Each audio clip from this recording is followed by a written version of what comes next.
এমন একটা জিনিস দেখাবো যেটা মুড়ির সঙ্গে, চায়ের সঙ্গে, পান্তা ভাতে, গরম ভাতে সবের সঙ্গে ঠিক মানিয়ে যায়।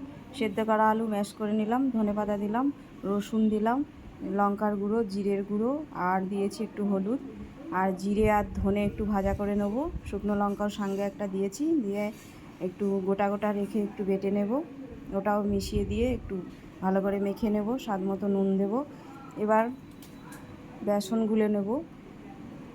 নিয়েছি 4 টেবিল চামচ মতো বেসন, লঙ্কার গুঁড়ো, হলুদ গুঁড়ো, একটু কালো জিরে দিয়েছি, দিয়ে বেসনটাকে গুলে নিয়েছি। আর সামান্য একটু দিয়েছি বেকিং সোডা, 1 চিমটে মতো, দিয়ে ওটাকে মেখে রাখলাম।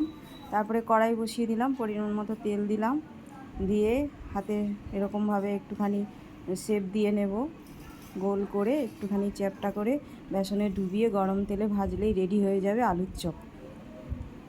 এই বর্ষার দিনে খুব ভালো একটা চায়ের সঙ্গে খাওয়ার বা ভাতের সঙ্গে খাওয়ার একটা উপাদেয় জিনিস। বাড়িতে বানান, খান। ধন্যবাদ।